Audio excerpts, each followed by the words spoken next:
And we are live for episode 16 of Lowering the Barrier. Hello, everybody. I'm Alex Teamy at Alex Teamy Fitness on Instagram. That's not how I normally introduce myself. No, but I liked it. I would never do that in public. Can you imagine? Can you imagine? You know how, like, in The Office, like, Bob Vance, Vance Refrigeration? Yeah, What if I was like, If you always plugged your Instagram. Alex Teamy at Alex Teamy Fitness on Instagram. That's THIEME. Yeah. Yeah. I'm Anyway, Maddie. Yeah. Well, hello, everybody. It's been a minute since we have not had a guest on the podcast. You know, it's been 28 days since our last podcast without a guest. Wow. Because we did 2 guest episodes in a row. Mhm. And then before that, we skipped a week because we were In Texas. in Texas. Was that what was going? Yeah. Yep. I'm pretty sure. Yep. You're right. Yep. So, hello, everybody. We are very excited to be back. Today, we have a fun episode. It is top 5 supplements. And we were going to do top 5 and worst 5 supplements as one episode, but we realized that could be a very, very long episode. And so we figured, like, okay, well, maybe if people get like halfway into it, what if people are only interested in the worst 5? Or what if people are only interested in the top 5? So we figured we were going to split that up. So next week's episode will be the worst 5 supplements. And that's just based on either price, like they're overpriced for what they give you, or they are straight up dangerous. And here's a spoiler alert. A lot of you probably have these things. You may have used them in the past. They are very popular supplements. So these aren't like fringe things that you'd have to really try to find somewhere. They are pushed very heavily. So really, I'm sure you've seen advertisements for a lot of them, but yeah, we'll be doing that next week. So if you want to find out or stay tuned for that one, be sure that you have subscribed. And while we're doing that kind of very smooth segue into the intro, I will continue with the intro. If you would like a great workout program that is written by me, you could try out the A-Team. That comes with a 7-day free trial and is $27 a month.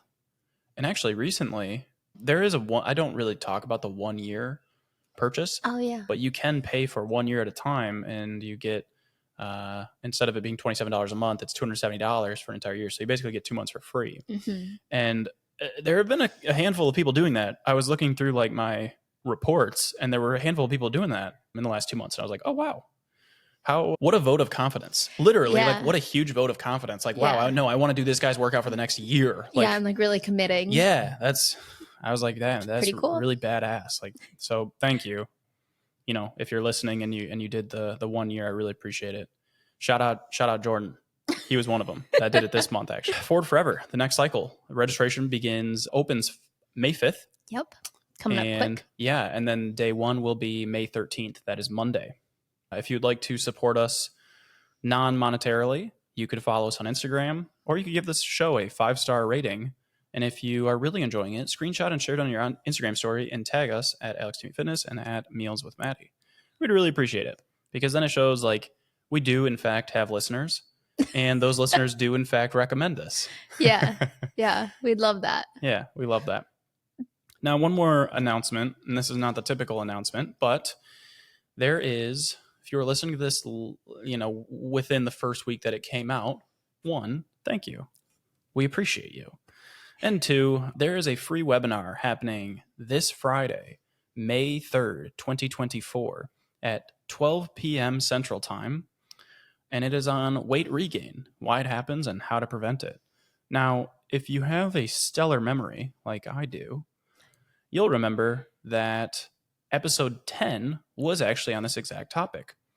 It ended up being one of our most popular topics of all time, and our popular episodes of all time. And so Danielle and I have been wanting to do a free webinar, and I was like, well, Forward Forever really helps people, combat yo-yo dieting. That's one of our big aims, is helping people get into routines and build habits, and the structured training program, the nutrition, the education, all of it kind of combines together to make sure that people reach their body composition goals, but then they're able to maintain it for the rest of their lives. And so this free webinar is our way of, transparently, will there be a sales pitch for Forward Forever? Yeah, of course. That's how these things work. But even if you aren't interested in the sales pitch, or even if you aren't interested in joining Forward Forever, which is totally okay, I still would recommend this free webinar, because it will be jam-packed with information. on weight regain, why it happens, how to prevent it.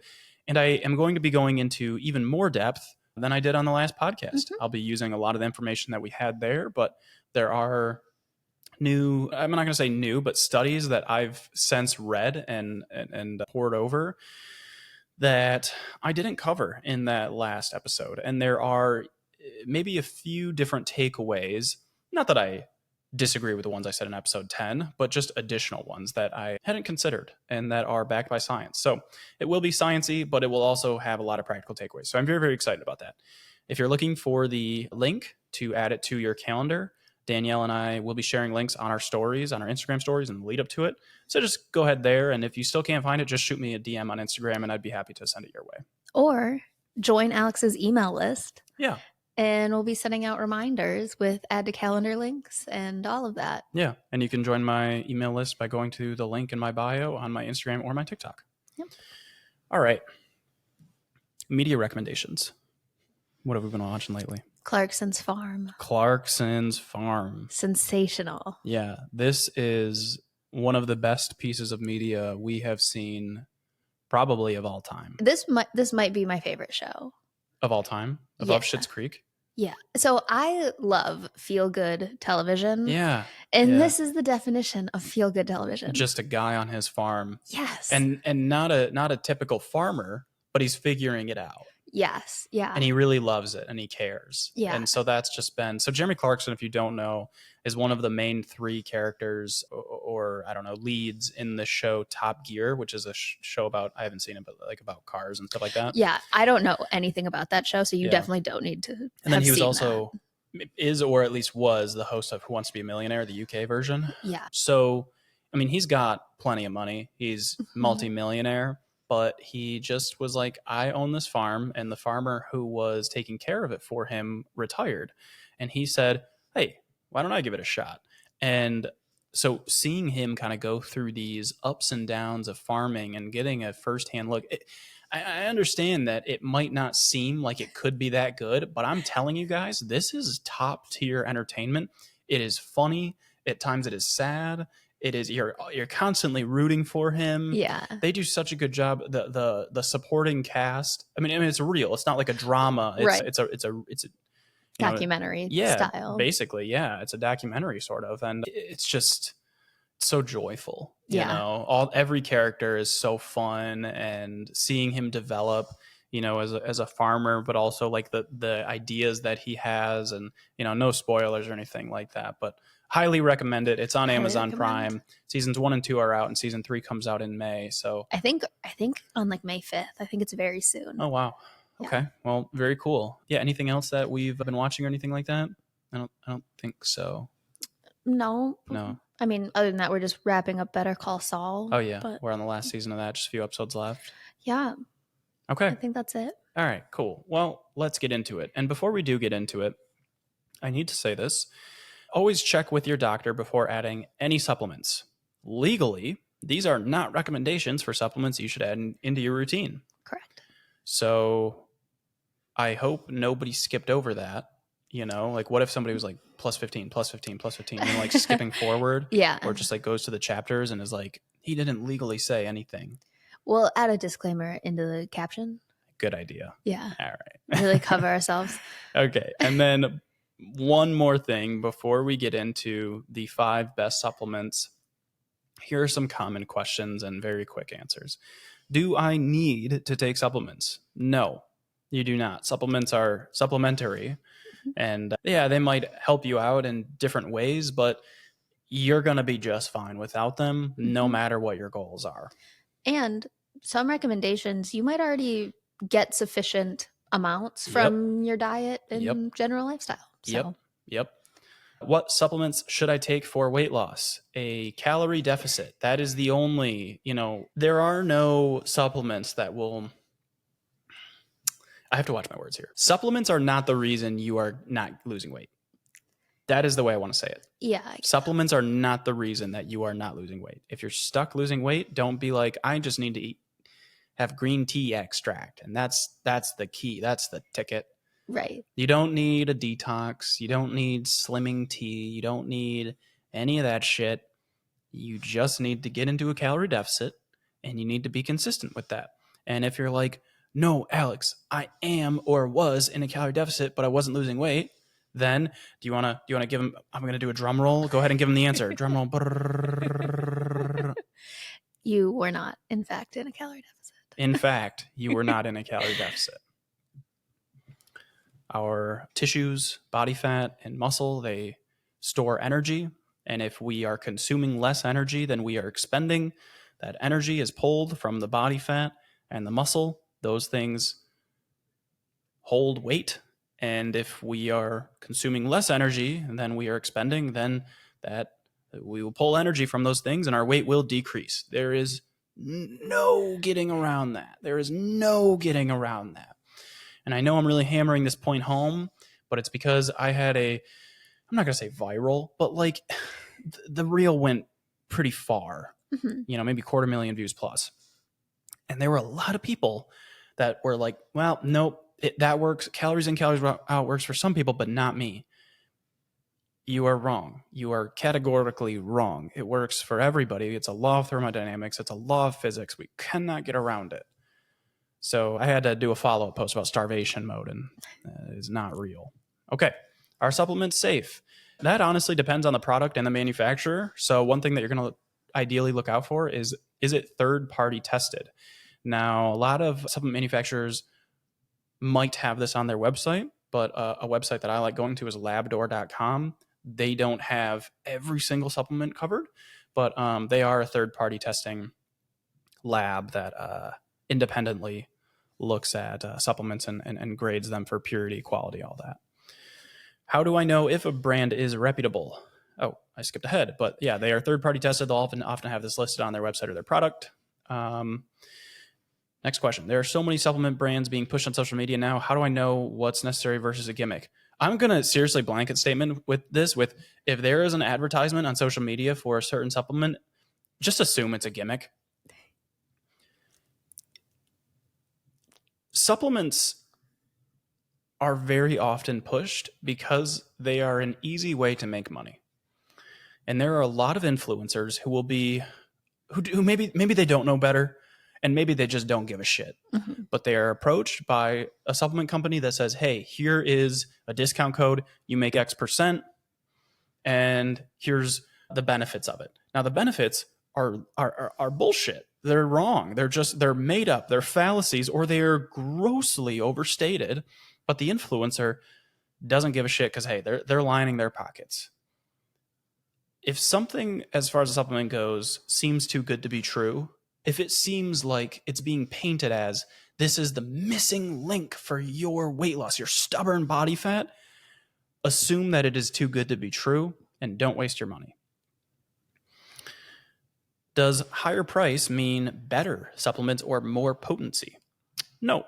Creatine and caffeine are both very cheap but highly effective. And I'll take it a step further. There are different forms of creatine. Creatine monohydrate is the most studied, the most popular, and the cheapest.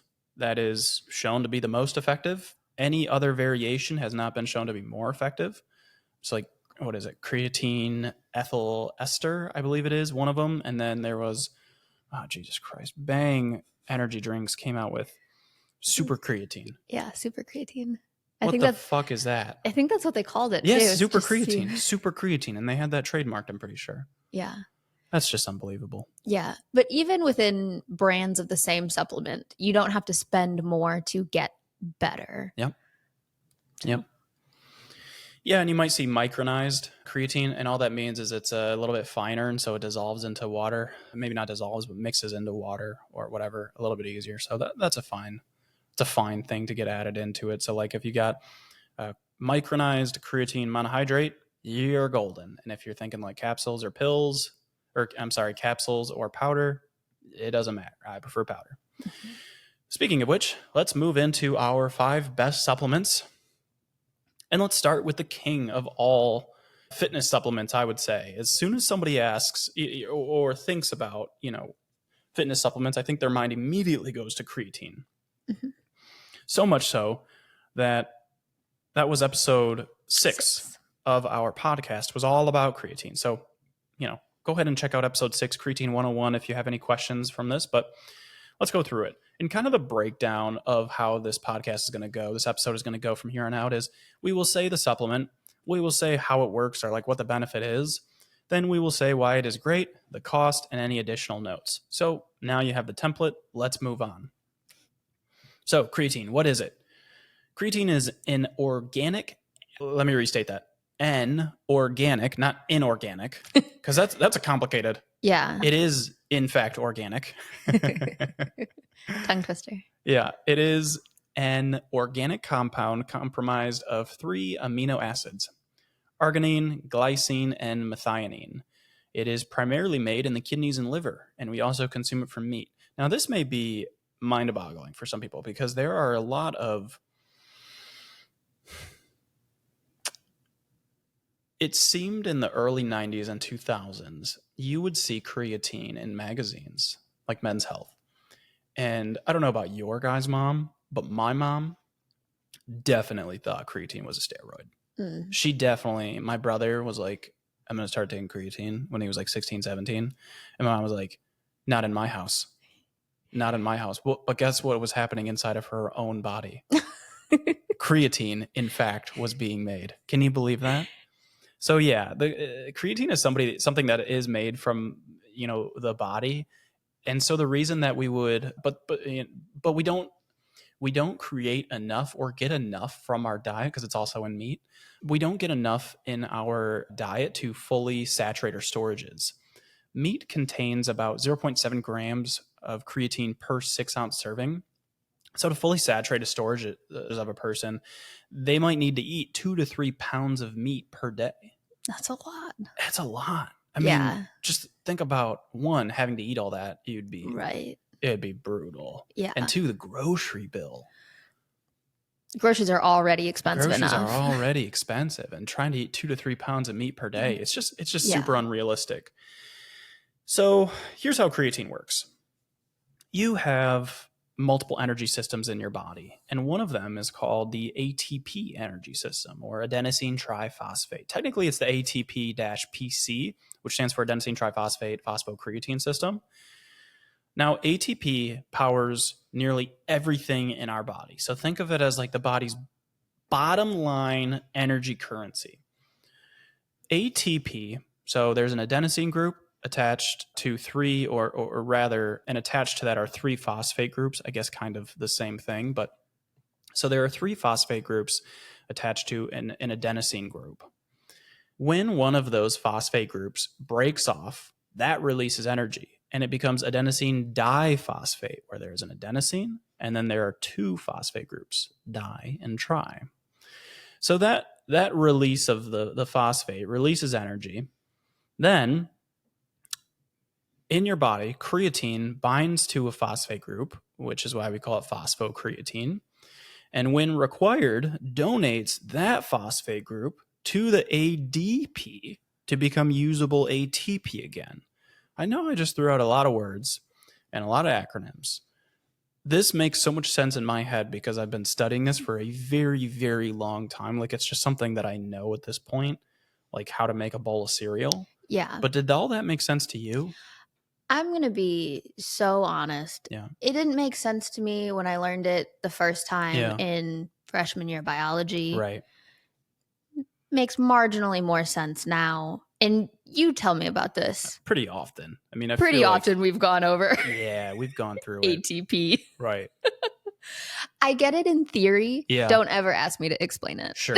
No, I get that. And so, listener, that's why we have Maddie on the podcast, is because she's very relatable. Like, I am, this is my life, this is my world. And for her, it's just something that she has to do to maintain her fitness and health, like all of this stuff. And so you don't have to worry about the science. I'll break this creatine down into a much simpler way. Don't feel like, whether you're, a teenager listening or you're an adult listening and you're saying to your husband or your wife or your parent, hey, I want to take creatine. Here's how it works. You got ATP and then ADB, and you got 2 and then 3, and then there's a phosphocreatine, and that snaps off, and then there's energy there. The person listening is going to be like, what the fuck are you talking about? Like, all right. Yeah. If you want to take creatine, just whatever, do it. Here's how it works. Now, before we boil it down, let me continue on with the sciencey stuff. The ATP system can power exercise for about 8 to 10 seconds. It's very short-lived. And then it takes roughly 3 to 5 minutes to completely recover. Now, this is a large part of why we recommend 2 to 3 minutes of exercise between each set of exercise, 2 to 3 minutes of rest between each set of exercise, is because you're using all the energy from this ATP system. If you do a really hard set and you immediately go into the next set, you are leaving gains on the table because you are not fully recharged, not fully refreshed. So, give yourself a minute 30, give yourself 2 minutes. Above that, it's actually coming out. There's a preprint study that was just released. That preprint means not peer reviewed yet. I just learned that. Yeah, good for you. I almost interjected and shared that bit of knowledge. Yeah, you should have. Yeah.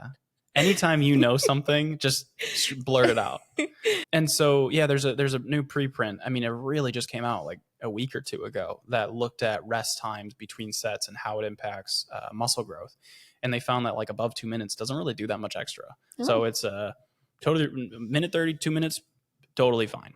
All right. Anyway, now if you supplement with creatine, rather than 8 to 10 seconds of energy from the ATP system, maybe we get 10 to 12 seconds. So practically, this means we can do more reps per set, which is a big part of how creatine helps improve muscle and strength. I will say this is often what a lot of trainers and nutritionists and dietitians and whoever in the strength world, they will say that this is the way, this is the only way, or this is the primary way that it helps increase strength and muscle growth, is that you can do more reps. And I don't think that's necessarily wrong. However, it's not the full picture. Now, I'm going to say something that I have no idea what it means. Okay. Myogenic regulatory factors. Those are words. Those are words. And to be honest, I don't fully understand them. I have about 5 papers I have to read. Okay, listener, take a stroll through my world for a moment. You listen to somebody who is, I'm pretty smart with this stuff, right? Yeah, definitely. I feel like I know like a good bit about body composition, about fitness, about nutrition, about all that kind of stuff, even about like some of the chemistry stuff and like the biological stuff. Like I feel like I have a pretty good handle on this stuff. But when somebody who is so much smarter than you, and this person is Greg Nuckols, my best friend Greg Nuckols of Stronger by Science and the founder of Macrofactor, best friend, by the way. We're working on it. Yeah, when he mentioned that, okay, so like caffeine allows you, and beta alanine, these things allow you to get more reps. So why do we see such a greater improvement in muscle development, in muscle hypertrophy with creatine if they have like the same effect on like increasing the amount of reps you get? And it is, he explained it as myogenic regulatory factors. There's something extra going on. Now, full transparency, I tried reading about myogenic, but when you have something that is just like, you don't even know what the words mean. You don't even know, you don't even know what that phrase is. Where do you start? So I start reading the papers, but I think what I have to do actually is get a 200 or 300 level college biology textbook and read through that to try to understand these different things. And Greg sent me like 5 papers to read through. And so anyways, again, none of you have to be like, yeah, mom, and the myogenic regulatory factors, it's really important. That's the thing about creatine. Yeah, if you go to your mom and say that, she might be like even further into like, that's a steroid. That's definitely a steroid. We're not taking that. Big words, no shot. Okay, so enough of the sciencey stuff. Why is creatine great? It increases your rate of muscle and strength development, and likely has a long list of psychological benefits. And I think we did go through that in Creatine 101. Yeah, we touched on some of those other benefits that aren't specific to the gym. And so, don't worry about too much, all the long list of benefits, but it has consistently been shown to be very safe over decades of research. It is the single most studied supplement on planet Earth, as far as I know. Consistently safe, consistently beneficial. If you're going to take anything, this is the one. Legitimately, this is the one that I would take. It's very low cost too. The cost is roughly $8 a month, or I'm sorry, $8. Well, yeah, $8 for a 1 month supply. And we're just comparing that on bulk supplements. Yep. You don't have to use bulk supplements, but that's just the one that we use for a lot of our supplements. I don't have a coupon code. Maybe I should get one. You know, I feel like I don't know if they do that. Yeah. Oh. Yeah. Because I'm going to plug one, SBS Pod, which is Stronger by Science podcast. You get 5% off. So eventually maybe we'll have our own code. I guess I could probably just reach out. I don't know. Anyway, and it's even cheaper than $8 a month if you get a bigger quantity.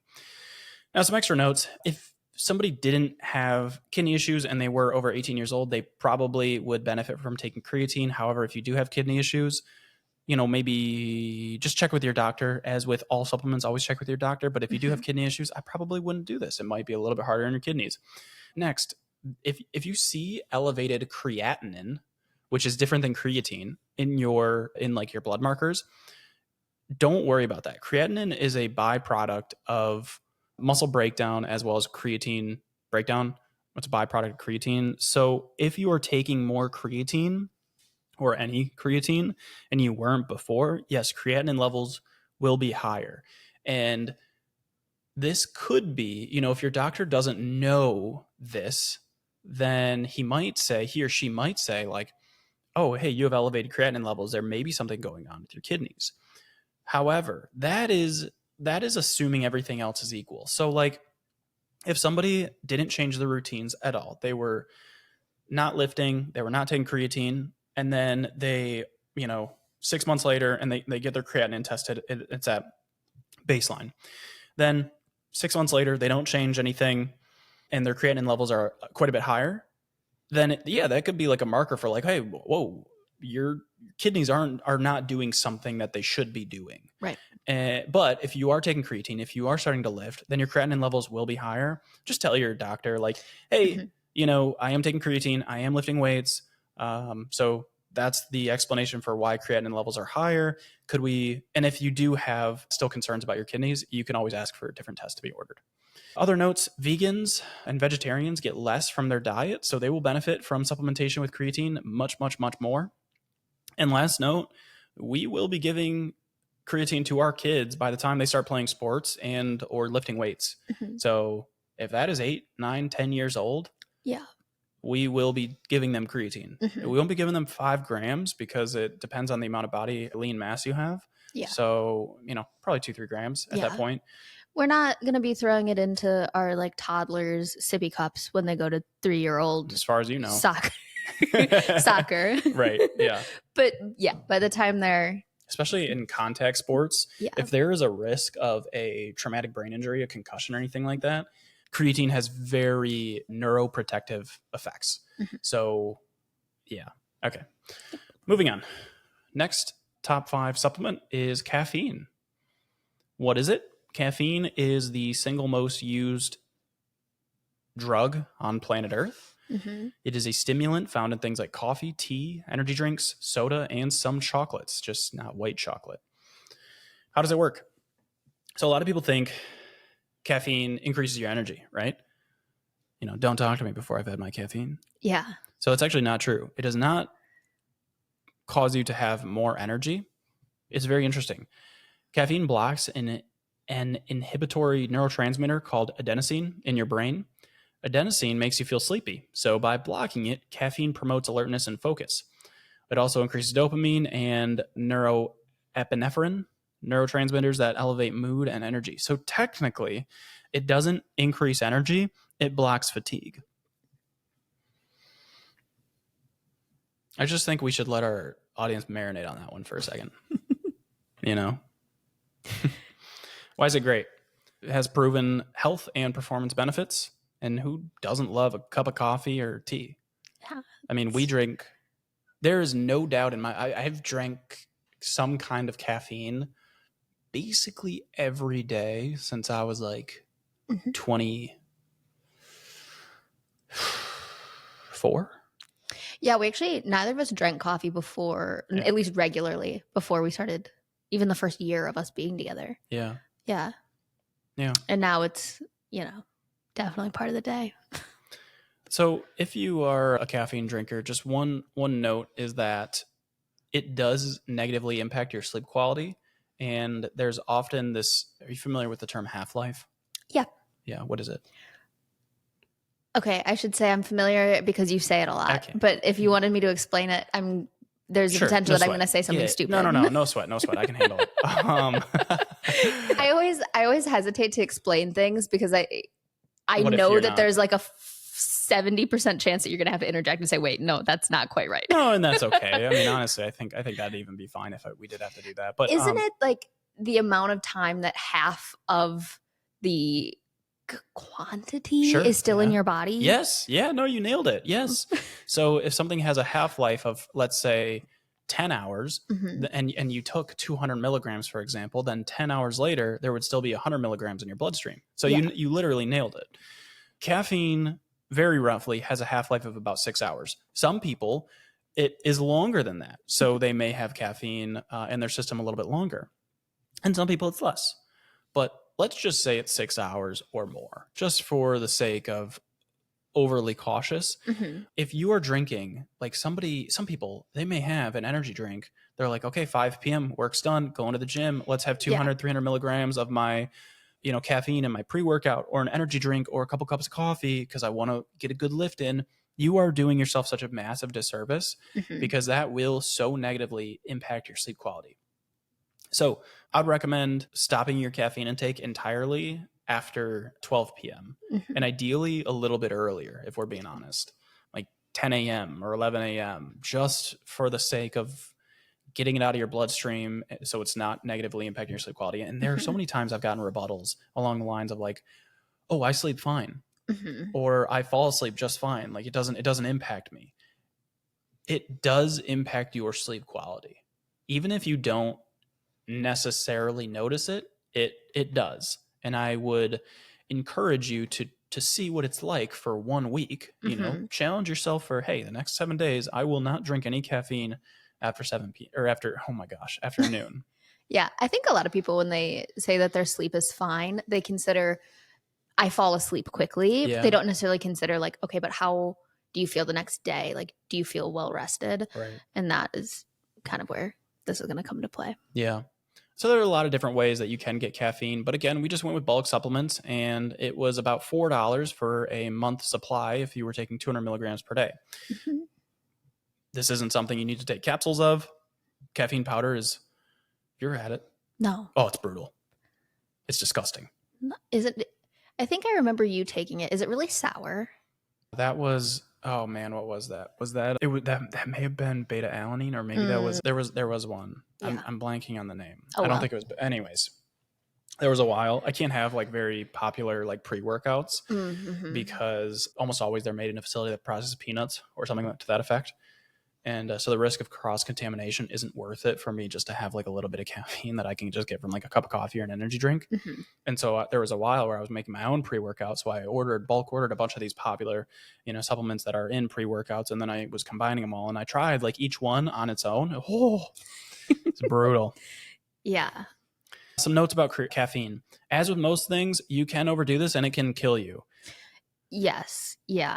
Yeah.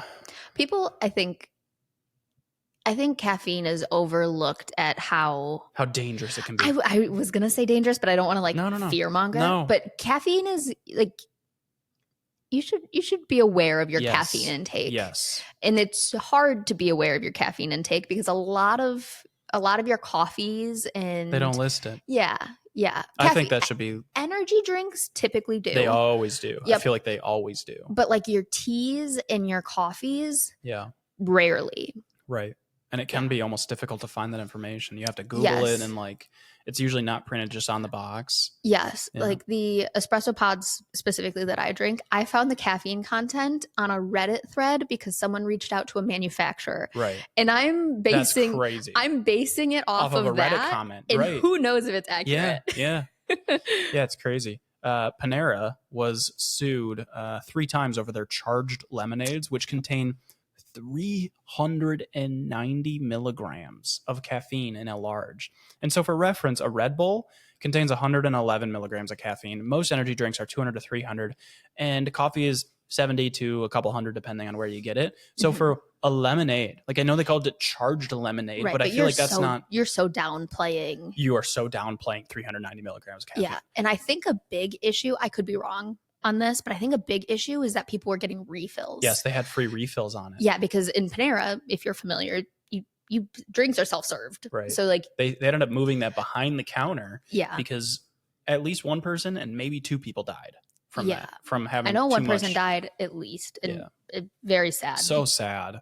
It's just like the dangers of caffeine are not talked about. Yeah. Like the potential, not the potential. Because there are health benefits to caffeine. It's great. I'm not going to stop drinking. But like you can overdo it. You can overdo water consumption. And so the poison is always in the dose. That's just something that's a healthy takeaway to have for pretty much anything in this space. Highly recommend looking at the caffeine content of drinks you routinely purchase.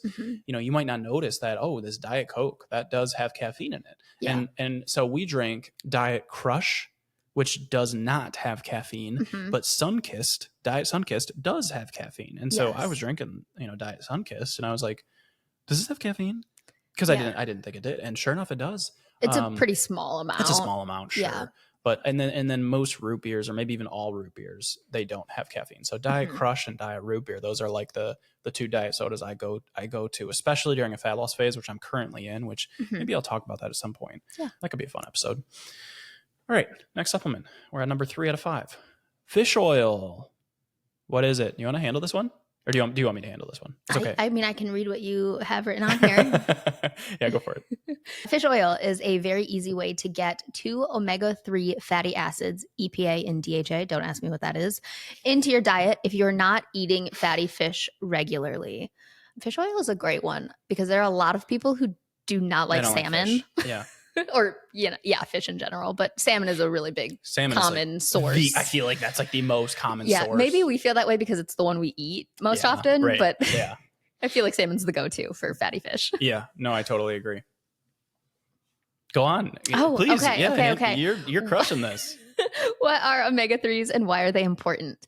Omega-3s are a type of polyunsaturated fatty acid, which often referred to as healthy fats or PUFAs.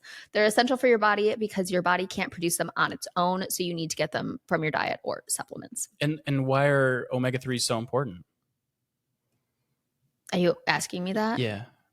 I'm like throwing a pitch to you. No, just read the next part. Oh.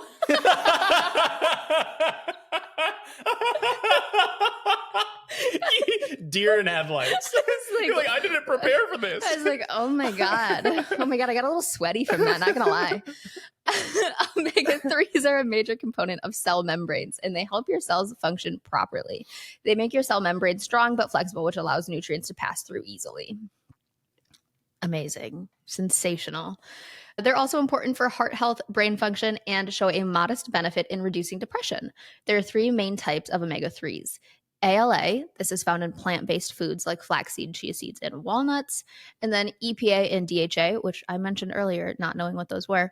These are found in fatty fish like salmon, mackerel, and sardines. Your body can convert some ALA into EPA and DHA, but not very efficiently.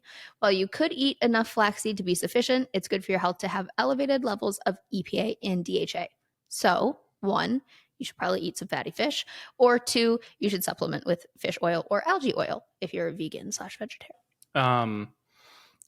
Yeah, so you could hypothetically get enough EPA and DHA conversion from ALA to be sufficient, but like we said, it probably is a good idea to have elevated levels of EPA and DHA. So, while you may be able to get sufficient, I wouldn't settle for that. So, yeah, either eat your fatty fish, and I think you've posted on Meals with Maddie a salmon recipe that we do, right? Yeah, we do like a salmon bites. Oh, the salmon bites are incredible. Yeah, we just throw it in just go ahead and give them a rundown of your salmon bites. Yeah. Basically, it's marinated salmon and a little bit of soy sauce and brown sugar and garlic. You throw that, let it sit, throw it in the air fryer for 10, 11 minutes. On what, like 350 or 400? Yeah, like 390. Yeah, just watch it. Depends on how thick your fish is. Yeah. And we serve that with rice. And broccoli. We do broccoli. There's probably any veggie sure. that you kind of like with the soy sauce situation. But broccoli and salmon goes well together. Right. And it's delicious. That one is one of my favorite meals. I think steak stir fry is probably my number one favorite meal you make. Yeah. Up there. But salmon bites, it's like it's neck and neck, because especially like when you know how good a food is for you and it's tasty and it's enjoyable, you're like, oh my gosh, I could do this all day, every day. Yeah. We do a lot of salmon specifically because, I mean, one, we just enjoy it, but and we get it from Costco, you know, and it ends up being much more cost efficient because we get it over at Costco. So that's really nice. I have one question about this that I don't even know if it's important or not. Sure. But when we talk about fatty fishes, you know, we have one version of salmon that is much higher in fat, like its actual content is higher in fat. Yeah. Does that matter? Because we also have a version that's leaner. Yeah. So would one, like the fattier version, be a better source of fatty acids in omega-3s? Yeah, it'll have more. Okay. Yeah. Good to know. But it also, you know, we also have to I would hate to say like avoid salmon because of the calories, you know, something like that. But like, because I am in a fat loss phase, we also have to balance that out. No, I you know, I've mentioned to you, like, I don't care because I think that the fattier salmon tastes so much better that it's worth the extra. Like, I think it's 170 calories, something like that, or 160. It might be like 200. It might be 200. Yeah. But yeah, I mean, it's also dependent on goals. Yeah. Dependent on goals. Yeah. Cool. I was just curious. And the cost for fish oil is $2.87 for a month's supply from bulk supplements. So the cheapest one so far on a per month basis. Yeah, the cheapest one on a per month basis. Creatine was about $8 a month. Caffeine was about $4 a month. And fish oil now down to $2.87. So it just feels like if you are not eating fatty fish twice per week, just grab some fish oil. Yeah. And you don't, this is one that I was going to, don't worry about it. Yeah, don't worry about it. Yeah, don't worry about it. One quick disclaimer on this, because we have no additional notes, and we've kind of mentioned like some people may not want to take this, yada, yada, yada. Fish oil, this was interesting for me to learn. If you're in your 3rd trimester of pregnancy, don't take fish oil supplements. You can still eat fatty fish. Oh God, do you remember the reason? No, I remember. I think it has something to do with it thins your blood. Yeah. I think you're right about that. I think don't quote me on that. Don't quote her on that. But my midwife did say to lay off fish oil pills and supplements specifically in the 3rd trimester. No disrespect to your midwife, but I don't know. I trust it. Yeah. Yeah. There's just been one or two other things that. Sure. Okay. All right. Anyway. I'll Google it. Cool. Next supplement, number 4 to 5, is vitamin D. What is it? This is the sunshine vitamin. We get it from the sun. Why is it great? Well, improved immune health, bone health, reduced risk of all-cause mortality, diabetes, multiple sclerosis, and potentially reduced risk of depression.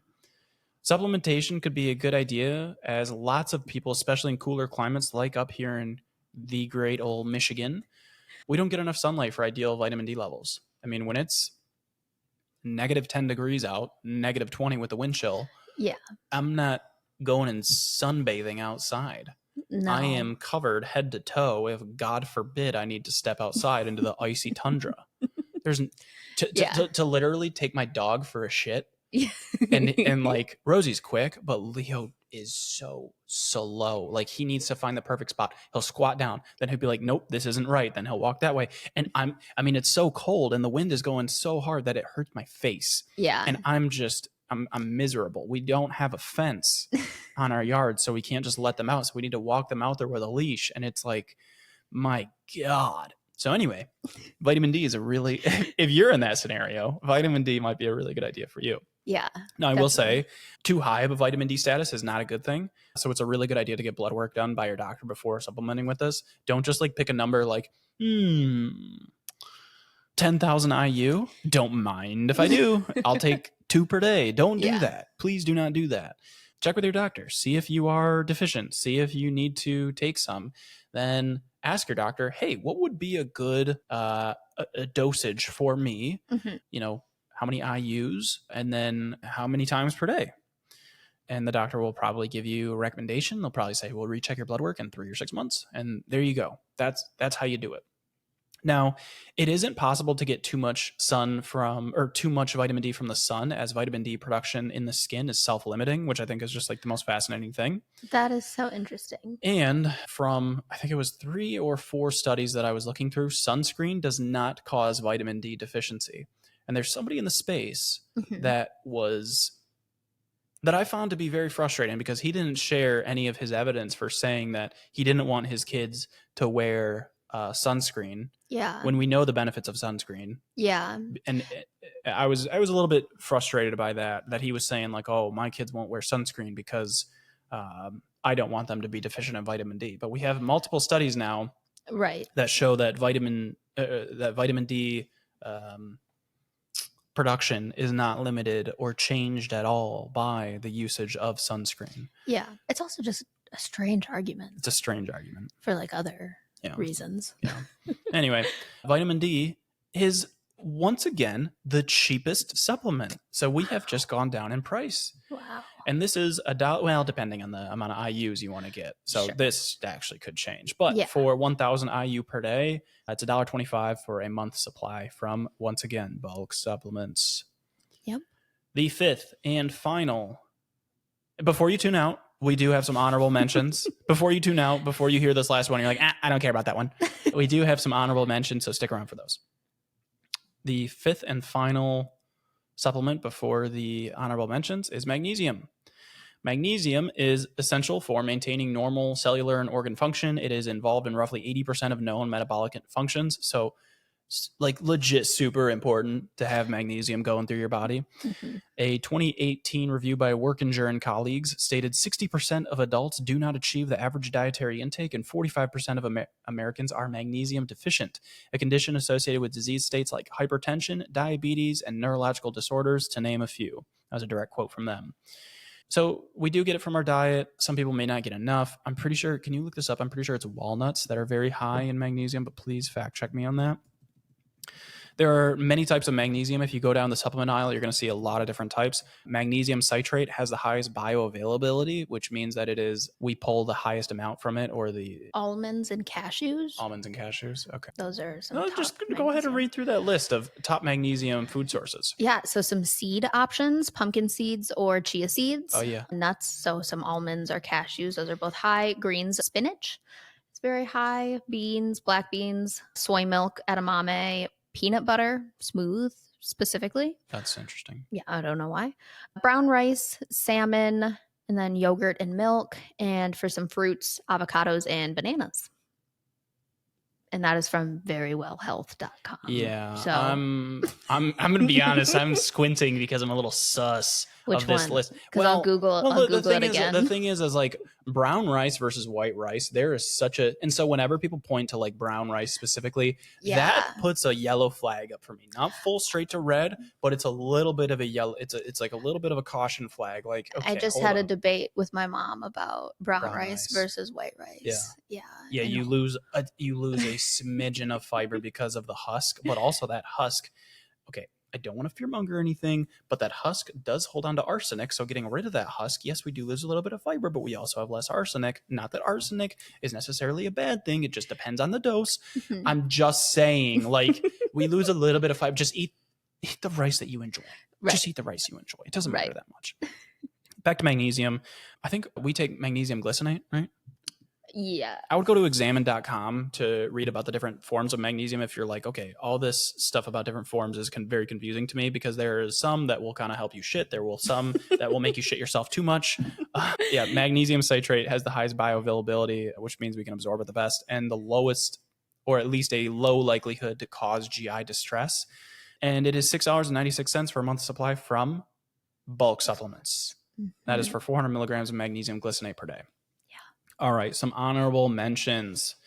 A multivitamin. This can be thought of as vitamin insurance. It might do nothing. It might do something.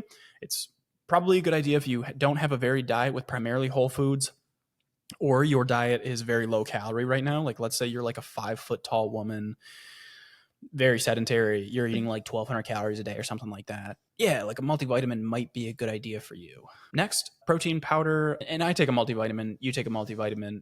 You technically take a prenatal. I take a prenatal. And it's interesting. If you are a woman of fertile age, it's recommended to take a prenatal all the time for the folate. Yeah, basically like a just in case you get pregnant sort of thing. But interesting.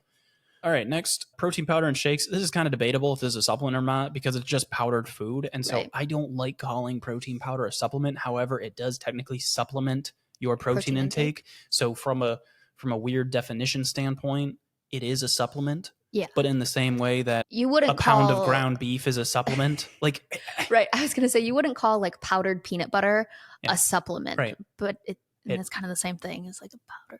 Yeah, I do want to say that would supplement your protein or your peanut butter intake, but yes, that's the point I was trying to make. Totally understand. I just don't want anybody to get confused. Be like, oh, powdered peanut butter. That's a good source of protein. No. It's a good source of fats, I guess. Yeah, maybe not even whatever. Anyway, yeah. So protein powders and shakes, they're very helpful. I just don't. The reason they're not in my top 5 supplements is because I can't consider it a supplement, but also, if you do consider a supplement, then it's a great supplement, whatever, right. Sure. But it's just powdered protein or a different form of something that's very high protein. So we like our Fairlife protein shakes.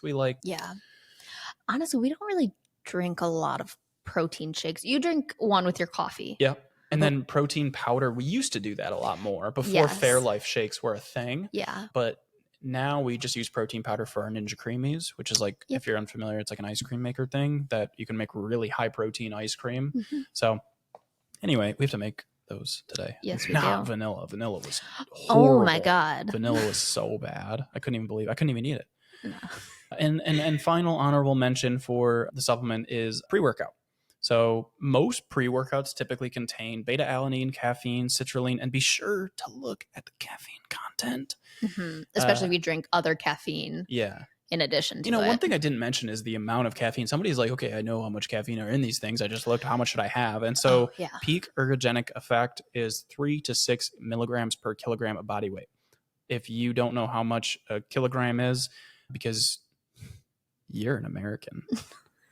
Unless you're not, in which case I'm so sorry. Take your weight in pounds divided by 2.2, and there you go. Technically, it's 2.205, but it's 0.05. Like it's fine. So divided by 2.2. So if you're like 60 pounds, you're going to be like 75 kilos, roughly something like that. And then so then multiply that by 3 to 6, not 3. The number 2, but like 3-6 milligrams, and that's how much caffeine you'll get peak ergogenic effect.